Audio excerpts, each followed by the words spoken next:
वंदे पुरुषोत्तमम। जन्म लेना बहुत ही कठिन है, लेकिन मृत्यु सरल है। ये जो एक थीम है, ये जन्म मृत्यु का जो एक थीम है, इस पर परमदयाल श्री ठाकुर ने कृष्ण दृष्टिभंगी से इसको देखा। वन बिहारी दा ने भी इसी बात को आगे बढ़ाते हुए प्रश्न किए, ठाकुर, एक संतान उत्पन्न होने के लिए एक शुक्र कीट की जरूरत है, लेकिन लाखों लाखों शुक्र कीट आने का क्या जरूरत है? इस बात को वैज्ञानिक दृष्टिकोण से जब हम लोग देखते हैं, परमदयाल श्री ठाकुर इसमें एक ऐसी बातें की हैं जो हम लोग साधारणता इसका चिंता नहीं करते हैं। जैसे ये जो शुक्रकीट हैं, लाखों करोड़ों की तादाद में होते हैं, लेकिन इनमें से एक उस फाइट में विजय प्राप्त करते हैं। लेकिन ये विजय प्राप्त किनको होता है? कौन इसमें विजय प्राप्त करते हैं? ये जो शुक्रकीट हैं, ये आकर्षित करते हैं जो ओवा है, जो माँ का अंडाणु है, जिसको ओवा कहते हैं। वो ओवा इस शुक्रकीट को आकर्षित करता है और वो शुक्रकीट, वो स्पर्म दौड़ता हुआ उस ओवा तक पहुंचता है। लेकिन इसमें पहले रिसर्च तो नहीं हुई थी इतनी। परमदयाल श्री ठाकुर जी ने जिस समय इस बात की व्याख्या की, ये बात उस समय इतना स्पष्ट रूप से वैज्ञानिक दृष्टिकोण से एवं जो वैज्ञानिक एविडेंस के साथ कोई रिसर्च उस समय नहीं था। परमदयाल ठाकुर जी ने कहे कि ये जो ओवा होते हैं, ओवा की जो संगति है जिस शुक्राणु से होते हैं, ये कब होता है? वो जो ओवा है उसका जो नेचर है, जो उसकी प्रकृति है, भविष्य में वो ओवा जो विकास करना चाहता है, उस ओवा के परिपूर्ण करने के लिए एक परिपूरक स्वरूप जो शुक्राणु है, उसी ठीक समान संगति के जो शुक्राणु है, उसी को वो सिलेक्ट करके उनको लिफ्ट देते हैं और वही शुक्राणु उनके साथ युक्त होकर के जाइगोट बना देते हैं। जाइगोट में सेल डिवीजन होता है, फिर इसमें टिश्यूज बनते हैं, ऑर्गेन्स बनते हैं, फिर मल्टी ऑर्गेन्स बनते हैं, फिर एक सिस्टम का, कई सिस्टम का निर्माण होता है। इस प्रकार से एक जीव का निर्माण होता है। तो इसमें मुख्य बात ये है, ये जो शुक्राणु उसके साथ डिंबाणु के साथ जो जाइगोट बनाया, उसी दिन ही निर्धारित हो गया कि भविष्य कैसा होगा। अब ये ओवा जितना उन्नत होगा एवं ओवा के धारण करने वाले जो माँ है, वो माँ का विचार जितना उन्नत होगा, उसी उन्नत इम्पल्स उनके पतिदेव को प्राप्त होगा और उसी से ही ये जो शुक्राणु है उसी अनुरूप उनको प्राप्त होगा और ये निर्धारित होगा कि एक नए जीवन का। देखिए, इसमें जितने भी शुक्राणु हैं उनको अलग अलग ओवा के साथ फर्टिलाइज करके हम लोग अगर प्रैक्टिकली देखें तो सभी शुक्राणुओं का जो कैरेक्टर्स हैं, जो जब जीवाकार में आएंगे सब में अलग अलग होगा, सब में कैरेक्टर अलग अलग होगा।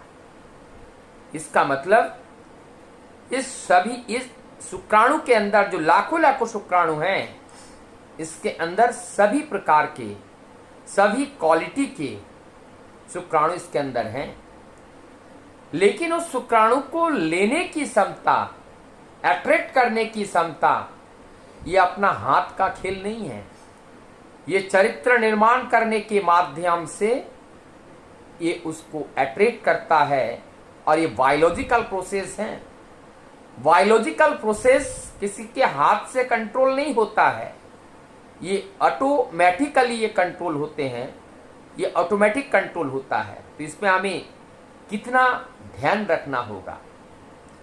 तो इतनी फाइट करने के बाद एक जीवन प्राप्त हुआ, मां के गर्भ में बड़ा हुआ, और बड़ा होने के बाद जब मां के गर्भ से 10 महीना 10 दिन के बाद जब इस पृथ्वी पे वो आती हैं, पृथ्वी पर जो आते हैं, तो उनको कितना कष्ट सहन करना पड़ता है। और ये 10 महीना 10 दिन के अंदर बहुत सारे उथल पुथल इसमें आता है, बहुत सारी समस्याएं इसमें उत्पन्न होती हैं, चाहे उसमें एंडोक्राइनोलॉजिकल हो, चाहे बायोलॉजिकल हो, चाहे फिजियोलॉजिकल हो, बहुत सारे परिवर्तन उसमें आते हैं। सारे परिवर्तन से लड़के उनको इनका ओवरकम करके उनको इस धरती पर आना होता है। तो जब इनका पहला दिन फाइट, ये भी बड़ा कठिन प्रोसेस से गुजरना पड़ता है, संघर्ष है, और पृथ्वी पर आने के लिए भी उनको जीवन मरण का संघर्ष करना पड़ता है। जो जीवन मरण का संघर्ष करके ये आते हैं, तभी एक तन मिलता है, और धीरे धीरे इस तन के द्वारा वही कार्य करते हैं साधारणता जो पूर्व निर्धारित हैं। बोधगम्य उदय होने के बाद जो कार्य जानबूझ के करते हैं, कुछ कार्य जो होते हैं हम सोच समझ के, अच्छा भला बुरा समझ के भी नियंत्रित करने में सक्षम होते हैं। लेकिन कुछ जो इंस्टिंक्ट, जो कैरेक्टर्स हमारे अंदर हैं, वो कैरेक्टर का जो निखार आती हैं, वो एप्रोप्रिएट पोजीशन एंड सिचुएशन को प्राप्त करते ही वो अपने जीवन को उस तरह से विकास की ओर ले जाती है। तो ये जन्म कितना कठिन हुआ, हम इससे देख सकते हैं। मृत्यु जिसकी बात करते हैं, मृत्यु अगर देखा जाए, मृत्यु नहीं है। ये जगत में कोई मृत्यु नहीं है। कैसे मृत्यु नहीं है? मृत्यु नहीं है। हमारा ये देह किसका बना है? हम लोग कहते हैं पंच तत्व का बना है। आकाश, अग्नि, वायु, जल, पृथ्वी का बना है। जब ये यंत्र जब टूटेगा तो ये 5 तत्वों में अलग हो जाएगा, और 5 तत्व में विलीन हो जाएगा। तो ये मृत्यु कहाँ है? तो जब एक पंच तत्व का देह में जब एक आत्मा का प्रवेश करता है, प्रवेश होता है, एक एनर्जी का प्रवेश होता है, एक ऊर्जा का प्रवेश होता है, वही ऊर्जा हमारे सभी अंग प्रत्यंग के पीछे रहकर उनको सहयोग करते हैं कार्य करने में। और उस कार्य की गति और वो हलचल, ये जो जीवन, ये संवेग है, वो जीवन की संवेग जिससे हमारी हर कशिका जीवंत है। इसलिए हर कशिका का जो प्राण है, वो प्राण है उनका एक जीवनीय संवेग है। ये सारे जीवनीय संवेग जब तक रहते हैं तब तक हम जीवंत रहते हैं।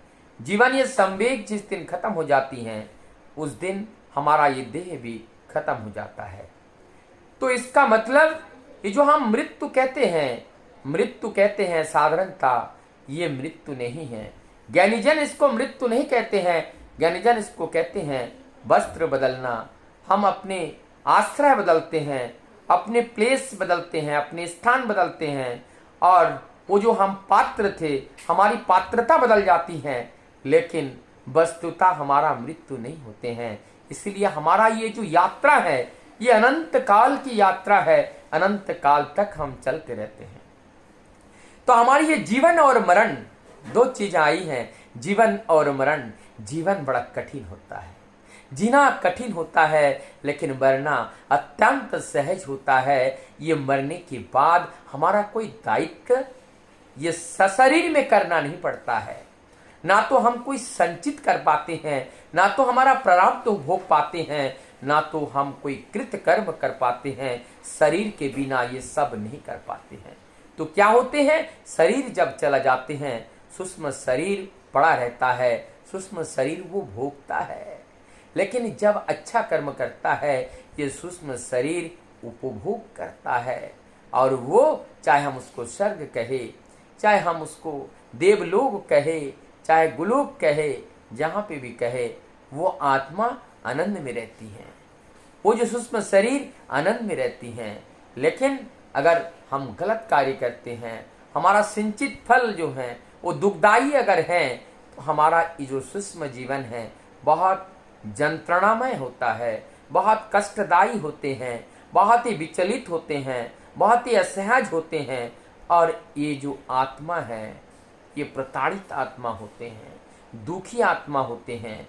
और ये दुखी आत्मा ये भ्रमण करते रहते हैं और अपनी मुक्ति पाने के लिए वो तलाशता है। लेकिन जितना भी तलाशे, इस जो सूक्ष्म शरीर में उसका मुक्ति ऐसे संभव नहीं होती है। हाँ, कुछ हद तक उनकी मुक्ति का जो राह है, उनका जो प्रतिनिधि स्वरूप जो उनके संतान है, वो संतान के द्वारा उनके पिता के लिए अगर कुछ अच्छा कृत्य कार्य करता है, तो उनकी मुक्ति के पथ थोड़ा सा प्रशस्त होता है, लेकिन पूर्णतः मुक्ति नहीं मिल पाती है। कुछ उनके लिए वो प्रशस्त हो जाते हैं, अच्छे हो जाते हैं। तो हमारा ये जो जीवन और एक मरण, ये जीवन और मरण में देखा जाए, ये दोनों ही मिल करके ही ये जीवन और मरण, हमारी ये जीवन का जो यात्रा है ये पूरा होता है। जब तक ये जीवन मरण नहीं होते हैं, जीवन यात्रा पूरा नहीं होती है। अगर हमारा मृत्यु नहीं होता तो हमारा जन्म नहीं होता, जन्म नहीं होता तो मृत्यु नहीं होता। एक दूसरे से कोई कम नहीं है, एक दूसरे से कोई कम नहीं है, सब बराबर है। मृत्यु भी जरूरत है और ये जन्म भी जरूरत है, लेकिन हमें समझना पड़ेगा मृत्यु किसे कहते हैं, जन्म किसे कहते हैं। आध्यात्मिक जगत में मृत्यु उसको कहा जाता है जब हम प्रभु को अपने विचारों में ना रख करके हम प्रभु से दूर चले जाते हैं, उसको मृत्यु कहते हैं। अर्थात हम अज्ञानता वशत होते हैं, अंधकार में होते हैं, प्रकाश में नहीं होते हैं, तो हम मृत्यु होते हैं। क्योंकि इस अवस्था में हम दुख भोगते हैं और दुख भोगने वाले अवस्था ही मृत्यु के समान है। वंदे पुरुषोत्तम।